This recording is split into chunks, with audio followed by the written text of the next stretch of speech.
still be happy. You can do whatever you like. You don't have to be ready. Hey cuties, and welcome to part 2 of me sharing all of my female CC tops I currently have in my game. I uploaded part 1 of this last Friday. I'll make sure to link to the video right now so you can go check it out if you've missed it. I also upload CC related videos every single Friday, so if you don't want to miss out and you haven't already, make sure to subscribe to the channel. As always, you can find links to all of the CC that we're looking at today in the description down below. But without further ado, let's get straight into this. If you've been here for a while, you should know the drill by now. This video is gonna take forever, so make sure you grab a snack, a drink, a whole meal, or whatever you need to be comfy for the next 20 minutes, and you can just, sit back, relax. Let's talk about life. I hope you're all doing well. I hope you're gonna have an amazing weekend. Let me know if you have any plans, if you feel like sharing them. I will at this point already be in the UK, close to coming back home. I think in like 5 days at the point of you watching this, but I could be wrong. I'm a complete mess. Oh my god, me and pre-recording is so bad. I think the main part of it is because of my ADHD. I don't have good time management. That's like part of ADHD if you have no idea about it. And I don't know how long things take. It's very difficult for me to plan. I'm not very in head and schedule yet because I put my I plan a schedule of when I want to record what, and it never works out because, for example, for these videos they take me like almost 2 days, I would say, to record, and then I get tired of it. I can also not really record multiple 20-minute videos in one day because of my voice. I could sure as hell continue like babbling on for that long. Like, there's no issue there, okay? As long as I need to talk and someone is willing to listen, I will be talking, okay? You better be sure about that. But especially because I was feeling quite sick the last few days, like I had a little bit of a cold. I feel like it's passing now, to be honest. Like yesterday was probably the worst day, and now it's all clearing up, which I'm very happy about. But especially when my voice is already feeling a bit strained, it's very hard to sit down and record a 20-minute voiceover. I also don't record it with like breaks in between. I always go like the whole way. I honestly prefer listening to voiceovers like that. I don't know if it's because I'm like old school. I don't know how Gen Z feels about it. I don't know if they would love me to like cut up every 2 seconds of me breathing or not saying anything, I don't know if that would be more watchable for them, but at least for me, I think when I watch a video and there's like minimal cuts, it makes me feel like I'm actually having a conversation with the person, if that makes sense. It's a bit more casual. I feel like I'm more relaxed when I watch them because it's not like one thing after the other, it's more like actually sitting down with a person and having a conversation because they're like breathing like a normal person and they're thinking about what they want to say like a normal person, even though I don't usually think very long, which is something I have tried to fix a little bit because when I was younger, I definitely said things that were rude and not meant to be rude, but oh my god, I can be so bad with saying things in a way that make it sound like I'm being rude when it's not like that at all. I could like say the nicest thing and it used to sound very rude, but I think I worked on myself when it came to that. I also just had the biggest fly in the history fly into my room right now. It just went back out. We're lucky. I always, honestly, when flies come in, it's fine if I wouldn't have cats or my previous cats that I had, none of them were very interested in catching flies, but especially my big boy Maui, he loves catching flies. So whenever something flies in, I have to like make sure it's not a wasp because I don't know if he would be smart enough to not catch a wasp. I don't know. I feel like they learn once they did catch a wasp and it stung them. I think they would like understand not to catch that insect, but I don't know if he's made that experience yet, and I'm not willing to find out, especially right now where I'm like super stressed to get enough videos done for me being away. I don't have time to take him to a clinic, and I don't want to because he is like the softest little baby you will ever meet. He's so sensitive. It's so funny because both of them, the cats that I have, Maui is ginormous compared to my other cat, and he is the biggest scaredy cat you will ever meet. And He's already made so much progress, to be honest, which I'm so proud about, because when I first got him, I feel like if you're new here, you will have no idea. I used to foster cats, and these two I adopted because Maui, he is like ginormous, ginger, totally like red cat syndrome. Like, he is so weird sometimes, and I love it. He's adorable, and he's like the biggest angel as well. And his sister, she's a bit of a maniac. I'm just gonna put it out there. She's a bit crazy, but like the friendliest cat you will ever meet. She walks up to anyone, she sits on anyone's lap. She's kind of like a dog when it comes to that. She just loves everyone, which is great to have two cats that are so different, because I don't know, when there's visitors, I know that one cat is like my special cat who only loves me, and then the other cat is nice to be like, I have cats and here is actually one that lets you pet them. Because cats I used to have before didn't want any strangers to pet them, and then when you have people over and they're like, oh my god, you have cats, that's so cute, and then they go to pet them, you're like, don't pet them, they might scratch, don't do it. But with these two, I'm like so at ease that they would never just scratch anyone. It's just not the type of cats they are, and it's very relaxing. It's also really nice because when I used to go to the vets with my former cats that I owned, oh my god, it was like the worst. One of them, the last one I had, Kami, no one could touch, like the vet couldn't even take him out of his carrier box. He would just not have it. Like, he would hiss the moment the vet even looked at him. He would also like lash out and scratch and bite. Whilst at home, he never scratched me. Like, he never bit, he never scratched me. He was like the cutest thing ever. But at the vets, he was just like, nah, ain't no stranger touching me. And like, it was just always so annoying when I knew I had to take him to the vets, especially when he got older and he like got poorly and sickly, and I knew that I had to take him to the vets. I was like, oh my god, why can't he just let him like get the help he needs? It's just so frustrating.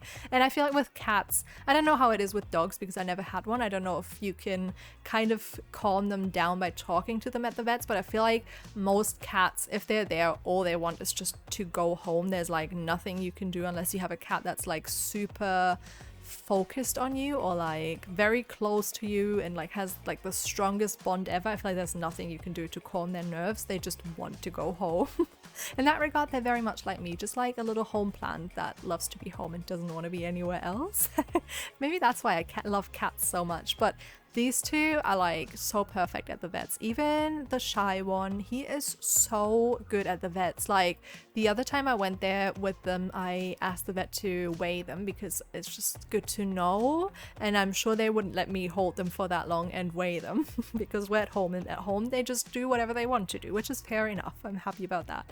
But the bigger one like was just I mean, he's scared of the vet, but he doesn't do anything, so the vet had him kind of like upside down with his belly showing, and it was just so cute. And I don't know, he's like the biggest baby ever. He's adorable, and she is like such a star at the vet. Like, she's just so cute. She just is like happy-go-lucky, doesn't care about anything, and she's not scared either, which is nice to have those two cats together so she can kind of calm his nerves, so to say, when we're at the vets, which is good. And how did we get here? I think I meant to say that he's like the most sensitive boy. Like, when I got him, I had to like hand feed him this wet food that I got from the vets because he would not eat for weeks straight. And after a few days of him not eating, I would go to the vets and I'd be like, he is not eating. And I don't think he's drinking either, so what do I do? So I had this like liquid food that for weeks I had to like go to him because he was like hiding on this platform bed. I don't know what you call them, but there's like a little ladder and then there's a bed on top. It's like a bunk bed, but only the top bunk. And he was just like hiding out on there for weeks. And I think he only came down at night to like go to the litter box, and that was it. And I had to go up there 3 times a day for like half an hour each at least to try to feed him this like liquid food. And the vets was like, yeah, they love it, like he'll probably just eat it from a plate or whatever. No, he did not. I had to like squirt the tiniest bit on my finger, and then he licked it off my finger, and then I had to squirt more and like convince him to eat it. And it was the most heartbreaking thing. Like, he was just so sad, and it was just so hard to watch, especially with, I don't know, with animals, you just want to tell them that everything is fine and that you're going to take care of them. But because he was this shy when I got him, I was like, there's no way I can adopt him out. Like, he only just got to the point where he seems happy again, and I couldn't give him away again. Like, that would have broken my heart. And then his friend Brew, only came like a few months after I had him, and it's so funny because they get on so well, yet they're like polar opposites, and it's just, you know, sometimes opposites attract, and they're just so cute. Like, especially now when it gets colder, I feel like in summer they had a time where they wouldn't cuddle a lot or like be in the same place a lot, probably just because it was way too hot. But now that it gets colder, they're so cozy again. I have this like big donut looking pillow. I mean, it's not really a donut because it's not a hole. It's just like a little dent in a pillow that they can lay in, and they always just snuggle up in there together, which is so cute because they barely fit, but they snuggle in there like all night, and it's on my bed, so I kind of feel like we're all just very cozy these days now that it's getting colder. And that's why I also love this season, you know, because in summer having cats is like, oh my god, because then they want to sit on my lap, but everything you wear in summer is so thin that I end up having like little scratches everywhere from them just walking over me, or they tear all of the clothes that I love because of their sharp claws. It's just a mess, honestly. Like, cats in summer is not ideal. I mean, obviously I'll have them all year round, but it's just a lot nicer in winter when it gets colder and they snuggle up. Like, my big boy Maui, he has this thing where like I get in bed and I always sleep on my right side, and he just like snuggles up on the back of my knees, and it's just the cutest thing. Like, oh, so adorable. And he's always warm, so that's a bonus. And then whenever I wake up, honestly, both cats are like on top of me. Even in summer they did that, which I don't understand because I was overheating, and weirdly my body does not wake me up when I get too hot. So in this summer I woke up so many times and I was like, oh my god, I'm overheating, because I had like the blanket all the way up to my chin, 2 cats on me. Meanwhile, it was like 30 degrees outside. It was a mess, and I don't know why my body wasn't waking me up to be like, hello, it's getting too hot. So yeah, apparently sleep has like priority for my body, which it's understandable, you know. I'm not mad about that because I do love sleeping, and I don't understand how people deal with sleep deprivation. Like, I don't even understand how people do it who work jobs where you have to work at like odd hours. So sometimes you have night shifts, sometimes you have day shifts. I feel like I just would not be fit for it. I'd always be tired. I also am very scared of having kids for that reason, because I know that you will just never sleep through a night ever again. I mean, obviously at some point you will, but until they're like a certain age, it's just so hard. And then they don't sleep in, so you have to be awake super early. I remember when I was younger, I would always wake up at 5:30. Only on weekends, weirdly. Like, when I had to go to school, nah, I was not waking up. There was no way. Like, nah, I was just in bed sleeping. And my parents had to like physically drag me out of bed to be like, hello, time for school. But I bet you when it hit the weekend, I was just up at 5:30 watching cartoons, playing video games, you know, doing all of that stuff. It's so interesting, to be honest. Like, why? I don't know. Maybe I just didn't want to go to school. I mean, school, like in primary school, I feel like I was fine, or elementary school, whatever you want to call it. I think I was fine. And then afterwards, I always hated school. I'm so glad I'm not at school anymore. Whenever I hear someone talk about school, I'm like, nah, So glad that is over, because it was not a good time. Like, when I see my younger cousin, who is 16 now, I believe, not very young anymore, but I see him as my younger cousin because obviously he's like 12 years younger than me. And whenever I see him and he tells me anything about school, I'm like, ugh, how can you do that? Like, I'm just so glad that time is over. It was also I feel like you were just very stuck at school, if that makes sense, because as an adult, you have more power over what happens with your career. Obviously, not always, like some people just have to take certain jobs, but for the most part, compared to school, you have so much more power about what happens in your life and what you want to do and all of that stuff. Plus, you get paid, which is, you know, a big W. Like, imagine going to school and not getting paid. I always thought that was so rude when I was younger.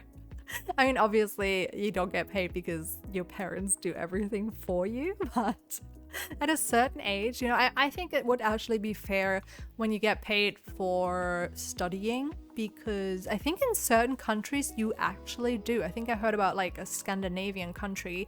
If you are from that country, it was probably Sweden or Denmark or Norway or any of those countries that have it all figured out. But when I heard about it, I was like, that sounds amazing. I think it was maybe at a certain age, maybe it was like from being a teenager or something, they would just get paid for studying. And I was like, that makes so much sense, because society needs like well-educated people to work certain jobs. And if you don't make sure the kids want to go to school and like going to school, you know, there's no point in them doing it. And I feel like a lot of kids just want to earn money at some point, so maybe they leave school earlier or whatever. And also, like in most countries, you have to pay to go to university, which is also a little bit wild to me, especially in countries where you pay like a lot, because where I live, it's around 300 euros, I think. It depends on like the city you're in, because if you go to uni where I live, you also get like a ticket for the trains and stuff, so that's more expensive because it's a bigger city. I don't know, it might be cheaper in like smaller cities, but it's usually around like 300. And right now I pay only for the courses I take, which each course is like 80-ish, because I do everything remote from at home, so I don't actually go to like a university building. It's all online and therefore it's cheaper. So I don't even like, it's just mind-blowing to me how in America you have to pay that much just for education, and then even if you have a good job, it will take you forever to pay that off. Like I remember when I worked as an au pair in America, my host parents were like, I would say wealthy, but they were still paying off their student loan, which is just crazy to me. Like they bought an expensive house and all of that, but they were still, I think, either paying off their student loan or only just paid off their student loan. I don't know how it works there, because I remember in the UK you only have to start paying off your student loan when you earn a certain amount of money, which makes a little bit more sense, but I don't know. I know here that if you have to take, like, not everyone gets a student loan here. It depends on how much your parents earn. If they earn too much, they have to financially support you, otherwise the government does it, but then you have to pay it back, but you don't have to pay back all of it. I feel like it was like 10,000 euros, if I remember correctly. That was like the max that you had to pay back, but I don't know, because I was fortunate enough for my parents to pay, so I don't have any money that I owe. I don't know how I would do with that, to be honest. I don't, money is so scary to me for some reason. I did not grow up, well, I grew up with two very different experiences, because my parents split up when I was 5 and my mom always had more money because she was working, and my dad had very little money. So I feel like I get both worlds, kind of. It's like very interesting, actually. I got both experiences, but I think from living with my dad and seeing how much he struggled just like from month to month, not having any savings, I feel like for me it's always scary. And I always, even if I earn very little, I always make sure that I don't spend more than I have. And if I do for a month, because for example now I'm like spending more because I'm getting ready for Christmas and stuff a little bit early, like ordering a few things here and there, so I went like over my spendings, over what I want to spend, and that already makes me feel uncomfortable, even though I know it's not going to be like that for the other months of the year, but that already makes me feel worried. And I always saved up money, like from when I was like pretty young. Well, to be honest, when I was a teenager, I was like wild with my money. There was no saving that, but when I like earned my first money when I was like 19 or something, I always saved. It was just like always very important to me, which is interesting because I think I've read some articles saying that like young people really struggle with money these days because there's so many things, like so many subscriptions you can sign up to and all of that stuff, and like social media suggests to you that you like own all of these things, and it's like you have to own all of these like clothing things, you have to look a certain way, which is expensive. You know, there's just like all of these expenses. So I think it's very hard for certain people to save up money or like not overspend. But that is my money talk for the day. Honestly, I hate money. I don't want anything to do with it, but unfortunately you need it. So I always like try to save up because I'm just scared, you know, what if something happens and I need it? It's very important to me for some reason. And yeah, that was that. We went through so many topics today. It was a bit of a wild ride, but I feel like my voiceovers always are because I just end up rambling on and then just get from one thing to the next. I'm proud to say that I think we didn't lose track on any topics. I think I always found my way back to what I initially wanted to say, because sometimes I ramble on and then completely lose my train of thoughts and just don't know how I even got there and what I wanted to say about it. And I'm happy to say that didn't happen today. Now you already imagine people being like, Corey actually didn't finish this sentence, but hey, I think I did well. I don't think I lost my train of thought very much today, but with that said, I hope you enjoyed today's video and all of the CC, and if you did, please don't forget to leave a like, comment, and subscribe if you have not already, and I will see you all next time. Bye!